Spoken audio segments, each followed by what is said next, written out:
Je vais rapidement vous parler oregano, en fait, de repositionnement de médicaments avec des méthodes computationnelles, en particulier en utilisant des graphes de connaissances. Voilà, et donc vous voyez là, je suis enseignant-chercheur à l'ISPED et puis responsable d'une équipe qui s'appelle ERIAS, que beaucoup ne la connaissent pas, informatique de santé. Et par ailleurs, actuellement en demi-délégation de l'équipe système à l'IRIA. Et jusqu'à la fin de l'année, ou même jusqu'à la mandature précédente, on était membre associé au LABRID, mais le CNRS n'a plus ce statut, donc on va être membre collaborateur du LABRID. C'est pourquoi vous voyez tous ces logos. Voilà. Du coup, ERIA, c'est la petite équipe là qui va fusionner rapidement en janvier 2012 avec deux autres équipes qui font de pharmacovigilance, donc travail autour du médicament, et IETO sur les urgences pour former une nouvelle équipe au sein du centre INSERM. Okay. On fait des choses autour de l'intégration de données en utilisant des connaissances, des modèles à base d'ontologie, donc ce qu'on appelle, notre collègue tout à l'heure parlait d'IA symbolique, souvent c'est ça qu'on fait, et puis avec un lien aussi assez privilégié, parce qu'une partie des membres travaillent au CHU de Bordeaux, en particulier le responsable de l'entrepôt de données du CHU Viennet, Jouet. Voilà. Alors, le contexte général, je ne sais pas si vous avez noté là, récemment le document produit par la Commission européenne pour ce qui est de l'utilisation de l'UA et s'assurer que l'UA soit au service de la société, en particulier que ce qu'on fait voilà, soit éthique, etc., etc. Et la confiance, bon, ça a été rappelé là, lors de la première journée là, de notre réseau. Et puis, récemment, très récemment, il y a quelques jours, il y a l'OMS aussi qui a sorti un guide, on va dire, d'éthique au service des différents pays qui implémentent des solutions à base d'IA. Donc, avec un gros versant sur la confiance, et pareil aussi l'éthique, etc. Donc, ce dont je vais parler là, même si je vais parler de discovery, on va dire, de positionnement de médicaments, et en particulier aussi, on verra que j'aborde un petit peu l'aspect explainabilité sur lequel on s'engage depuis très peu. Donc, pourquoi nous, on travaille sur le repositionnement du médicament, c'est que le constat, le processus classique de développement de médicaments est assez long. C'est connu, on dit évalué entre 10 et 15 ans, voire plus, avec pour une molécule, un traitement particulier, beaucoup d'argent d'investi. Et puis, 3 phases, dont une 4e phase d'ailleurs post-market. Vous savez, une fois que le médicament est sur le marché, il faut aussi suivre son utilisation. Et tout le monde se rappelle du cas, par exemple, du Mediator, où on a découvert l'impact. Et donc, ça fait qu'il y a des décisions du décideur de retrait ou temporaire ou définitif de certaines molécules, etc. Et donc, puisque c'est assez coûteux, chronophage, une des manières, là, si vous avez vu le schéma en haut à droite là, de l'écran, vous avez sur chaque phase, là, les différentes phases que vous avez le pourcentage, en gros, d'échecs qu'il peut y avoir, voilà, qu'on ne passe pas à l'étape suivante. Donc, il y a plusieurs études qui sont souvent lancées pour très peu, on va dire, qui arrivent au bout avec une autorisation sur le marché et donc mise sur le marché. Et donc, le repositionnement est une alternative qui est utilisée depuis un certain temps. Ça avait commencé par du hasard, où on s'est rendu compte, tiens, cette molécule a une indication donnée, ou en tout cas, elle arrive à traiter une pathologie. Et donc, récemment, si tout le monde, enfin, on a tous vu et tous les débats qu'il y a eu autour d'un certain nombre de molécules potentiellement utilisables pour la COVID-19, même si après on a vu que ça ne marche pas toujours. Et un des exemples emblématiques dans le domaine du repositionnement, c'est le sildenafil, qui est connu, qui est le nom le plus connu, c'est Viagra.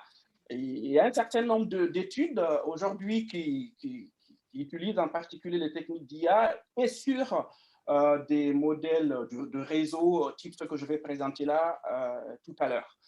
Un des exemples assez récents et qui est assez intéressant, donc qui est issu de ce type de recherche, c'est un travail du MIT qui a réussi à, grâce à des approches de machine learning, en particulier la deep learning, à prouver qu'on peut avoir donc, un antibiotique euh, pour lequel, en fait, vous savez, il y a un gros souci autour de ce qu'on appelle la résistance aux antibiotiques. Voilà, là, ils sont arrivés à trouver visiblement un antibiotique pour lequel, qui pourrait être efficace. Quoi. Voilà. Et donc, ça, c'est assez intéressant.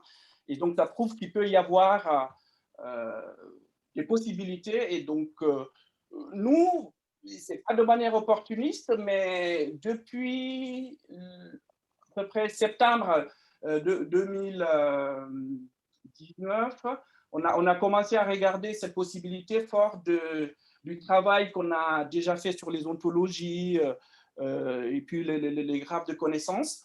Et si on regarde un petit peu ce qui se fait dans la littérature scientifique autour du repositionnement, il y a un certain nombre d'approches. Et généralement, on va utiliser les informations, donc les données, les connaissances disponibles pour le médicament. Certains, par exemple, vont utiliser les différentes interactions que les médicaments génèrent et à partir de là, essayer éventuellement de détecter ou de prédire des proximités entre molécules via les interactions que ça génère. Il y en a qui vont utiliser donc une association d'indications des gènes, des protéines, des pathways utilisés, etc., etc. Mais il se trouve que certains domaines, comme par exemple les maladies rares, par définition sont rares, donc on n'a pas suffisamment de cas de patients pour faire monter des cliniques, même si on se rend compte que pour les mêmes types parfois de pathologies, on pourrait avoir, si on agrège, voilà, des corps suffisants. Donc, il y a un vrai enjeu pour arriver, pour utiliser le repositionnement et sachant aussi que on sait que dans la découverte de médicaments, les enjeux, évidemment, c'est les retombées économiques et que les labos, du fait justement de peut-être, entre guillemets, la réalité de patients, donc il y a la retombée économique peut ne pas être très rentable. Donc voilà, il y a un des secteurs où éventuellement le repositionnement pourrait être utilisé. Donc c'est ce dont je vais parler là rapidement. Donc, les observations sur la littérature, c'est qu'il y a un certain nombre d'approches qui existent. Certaines utilisent les données qui existent, en particulier celles qui sont disponibles en ligne sur les bases de connaissances publiques, mais également la littérature scientifique en faisant du NLP sur les articles qui sont publiés pour essayer de détecter potentiellement des liens qui pourraient être des hypothèses à valider a posteriori entre molécules et target. Et nous, on est parti de ce constat pour dire qu'il y a de plus en plus de bases de connaissances publiques qui existent, en particulier dans le cadre du Linked Open Data, et donc des données qui sont disponibles, en tout cas représentées sous forme de graphes. Donc avec RDF, on a parlé dans la première présentation de ce soir. Un des écueils, hélas, c'est que très souvent, c'est soit par exemple, on va utiliser concomitamment les indications, les effets secondaires, on va utiliser les gènes, les voies métaboliques, etc. Et très peu ou pas quasiment d'études essayent d'avoir une vision holistique et partir de là pour voir si on peut arriver à du repositionnement. Donc, c'est ce pari que nous, on a fait avec Oregano et essayer d'intégrer le maximum de données disponibles autour du médicament, donc des molécules, pour voir si potentiellement on peut arriver à générer des hypothèses qui seront à valider. Les hypothèses, c'est liens entre molécules et cibles thérapeutiques.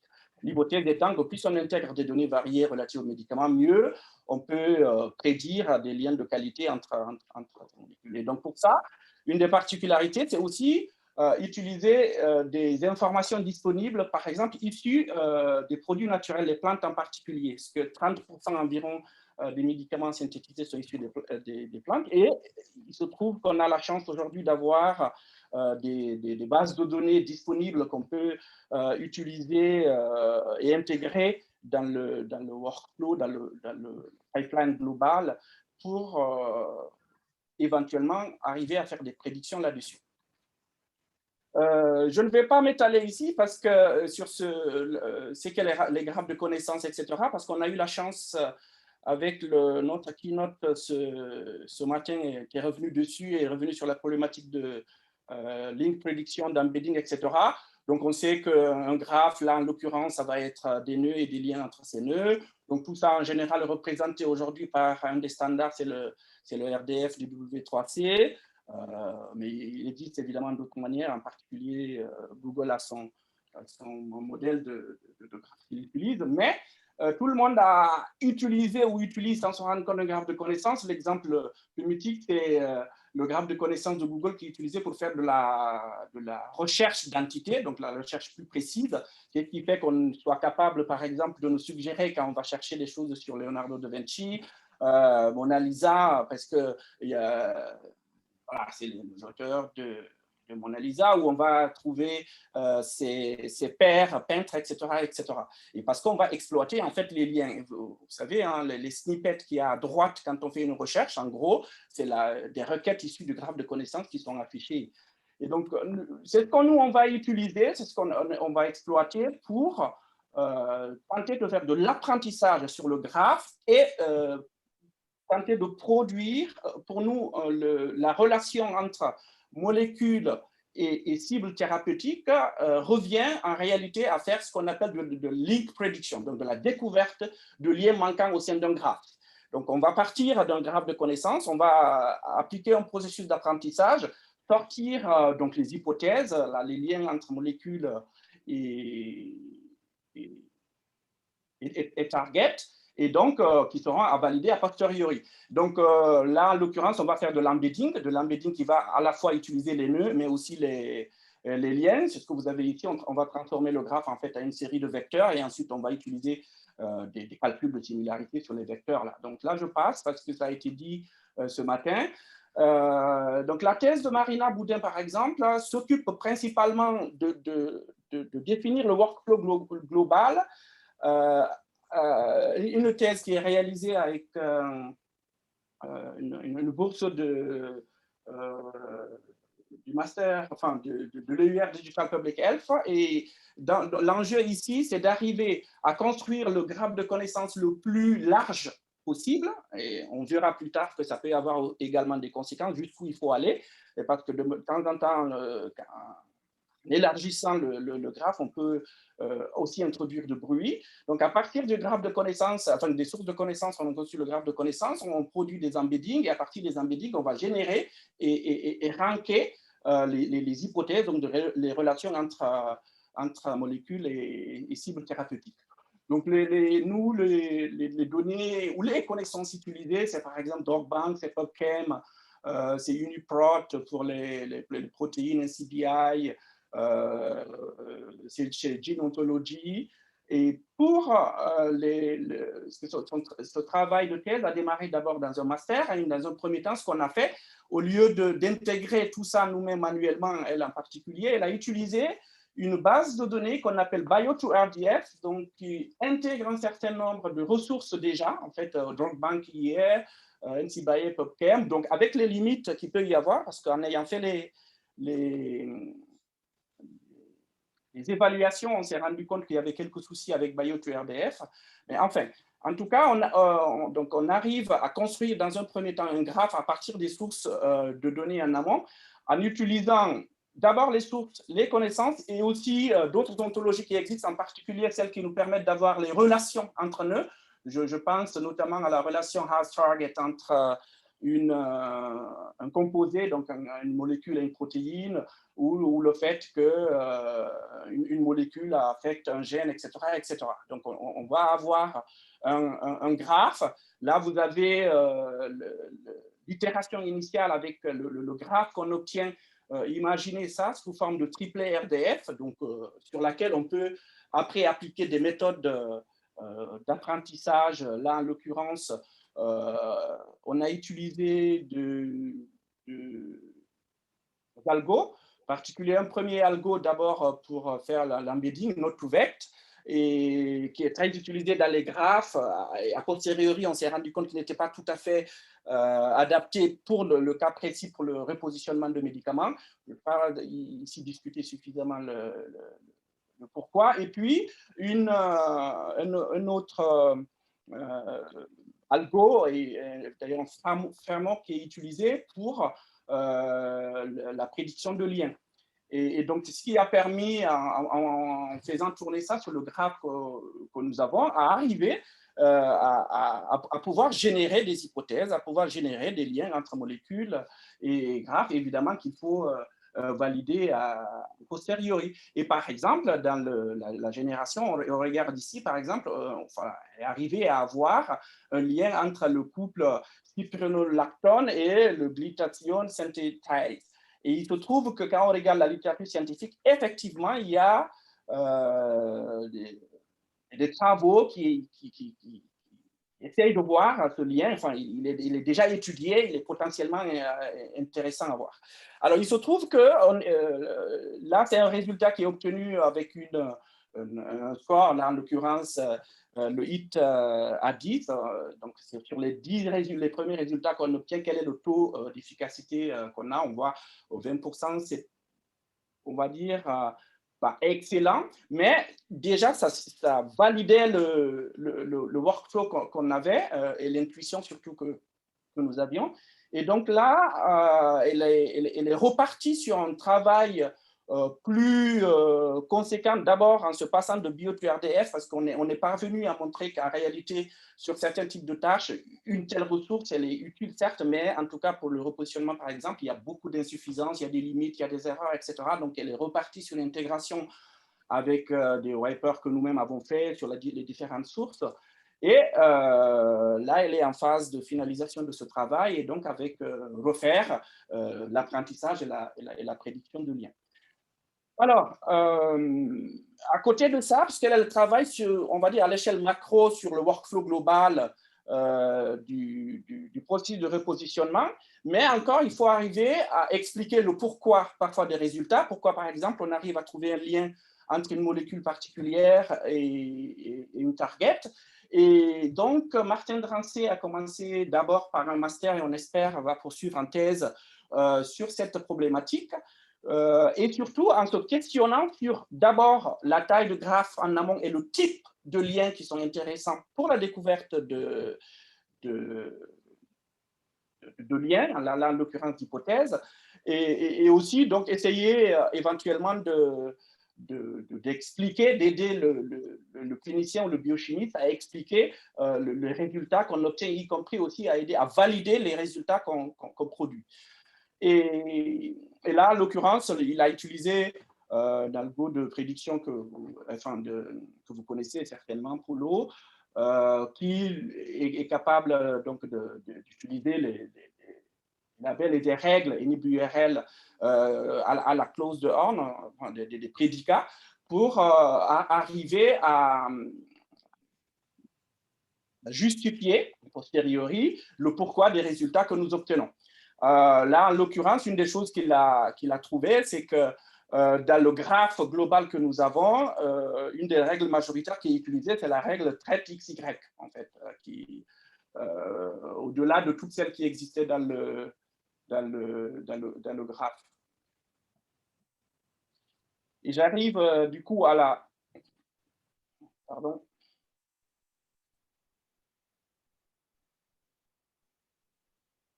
Désolé. J'arrive à la fin. L'idée, c'est d'aller plus loin. On s'est rapproché de collègues qui travaillent dans le domaine des maladies neurodégénératives, en particulier d'un point de vue génétique, l'équipe de professeur Cyril Goiset.